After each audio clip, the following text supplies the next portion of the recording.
आम आदमी पार्टी 2010 से पहले कुछ थी ही नहीं, लेकिन आज 2024 तक ये एक नेशनल पार्टी बन चुकी है। दिल्ली में 10 से 12 साल तक इनका राज चल रहा है। जब साल 2011 में देश में करप्शन के अगेंस्ट अन्ना हजारे अनशन पर बैठे हुए थे, उस समय इस आंदोलन का नाम था जन लोकपाल आंदोलन। उसमें अरविंद केजरीवाल, मनीष सिसोदिया, बाबा रामदेव, कुमार विश्वास जैसे बड़े नाम भी संसद में शामिल हुए थे। जब अरविंद केजरीवाल ने साल 2011 में आम आदमी पार्टी यानी कि आप का गठन किया था, तो उस समय उसका बहुत बड़ा मुद्दा था एंटी करप्शन। अभी आम आदमी पार्टी 2014 से लेकर 2024 तक के शासन में है। आखिर ये आम आदमी पार्टी दिल्ली के लिए कितनी सक्सेस हुई, कितने स्कीम और फ्रॉड हुए, दिल्ली की जनता के लिए इस पार्टी ने क्या क्या किया, ये सारी डिस्कशन हम इस वीडियो पे करने वाले हैं। और लास्ट में आपको इस पार्टी को रेटिंग देना है आउट ऑफ 10 में, जिसको आप हमें कमेंट के जरिए बता सकते हैं। क्लासरूम स्कैम, क्या आप कभी सोच भी सकते हैं कि कोई गवर्नमेंट आपके बच्चों के एजुकेशन के क्लासरूम के ऊपर कोई करप्शन या स्कैम कर सकती है?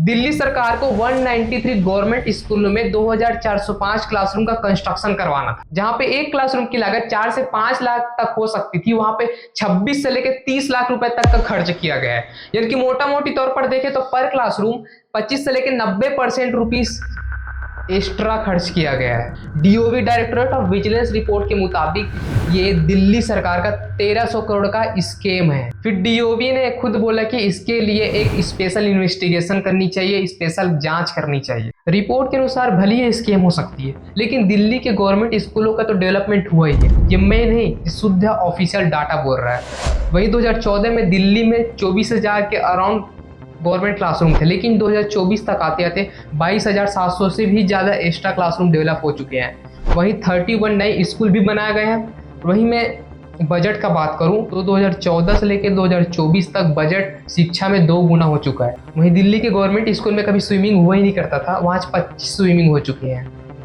फुटबॉल ग्राउंड 7 हो चुके हैं और हॉकी ग्राउंड 3 हो चुके हैं। अब चलते हैं पॉल्यूशन के मुद्दे पे। दिल्ली सरकार ने 2016 में ऑड इवन पॉलिसी लाई थी।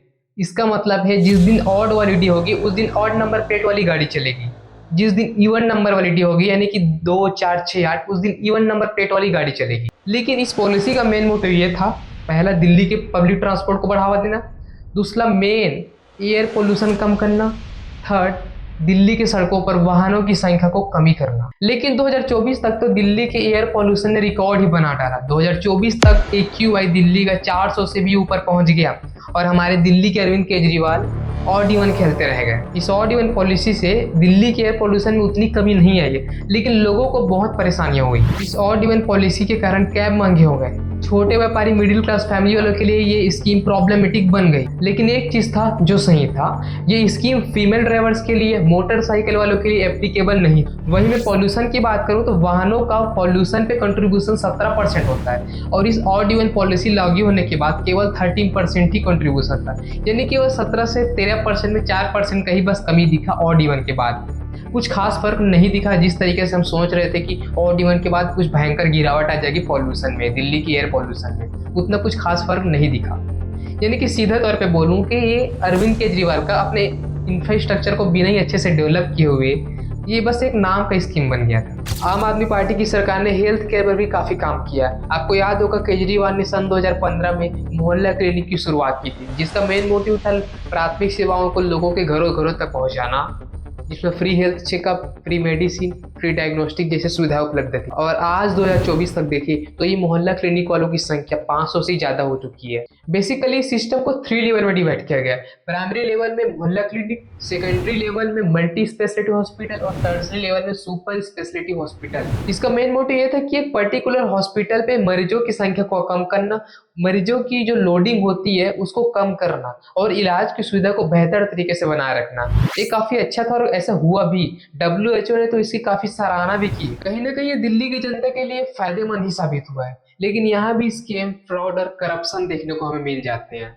एंटी करप्शन ब्यूरो ने ये बोला है कि दिसंबर 2023 में जब 22 लाख लोगों का लैब टेस्ट लिया गया था तो उसमें से 65,000 लोगों की आइडेंटिटी फेक पाई गई थी। मतलब ये 65,000 लोग तो रियल लाइफ में एग्जिस्ट ही नहीं करते हैं, लेकिन बजट में इसके लिए अलग से पैसा आ चुका है, तो वो तो करप्टेड हो गए ना। उस समय दिल्ली के लेफ्टिनेंट गवर्नर VK सक्सेना ने भी इस स्कैम की जांच करने के लिए सीबीआई से मांग की थी। गवर्नमेंट को सिस्टम बना देने से ही बस कुछ नहीं हो जाता, इसको अच्छे से इम्प्लीमेंट भी कराना पड़ता है। साउथ दिल्ली के क्लिनिक जो 1 महीने से बंद था due to lack of staff, east Delhi के क्लिनिक में भी गड़बड़ी पाई गई। डॉक्टर बाहर गए थे, 1 हफ्ता तक क्लिनिक बंद था। इसके कारण दूसरे क्लिनिक में भी पैसेंजर लोड बढ़ गया। कुछ डॉक्टर और स्टाफ पर्सन तो सैलरी लेट से मिलने के कारण और बेटर जॉब प्रोस्पेक्टिव के कारण ये वाली जॉब छोड़ रहे हैं। तो क्लिनिक ही बंद हो रहे हैं, डॉक्टर जॉब छोड़ रहे हैं, स्टाफ काम पे नहीं आ रहा है, तो योजना ही किस काम का। वैसे ओवरऑल बात करूं तो ये हेल्थ सेक्टर का जो स्कीम था वो काफ़ी अच्छा था, बट केजरीवाल गवर्नमेंट को चैलेंजेस फेस करने पड़ रहे हैं। चीज़ों को और सख्ती से लागू करने की इसमें ज़रूरत है, कुछ सुधार करने की भी इसमें ज़रूरत है। तो दोस्तों यह था आम आदमी पार्टी का एजुकेशन, पॉल्यूशन और हेल्थ सेक्टर से रिलेटेड का एनालिसिस। आप अपनी राय कमेंट सेक्शन पर जरूर दे सकते हैं, आउट ऑफ 10 रेटिंग आप जरूर दे सकते हैं। अब मिलते हैं नेक्स्ट वीडियो में, तब तक के लिए जय हिंद।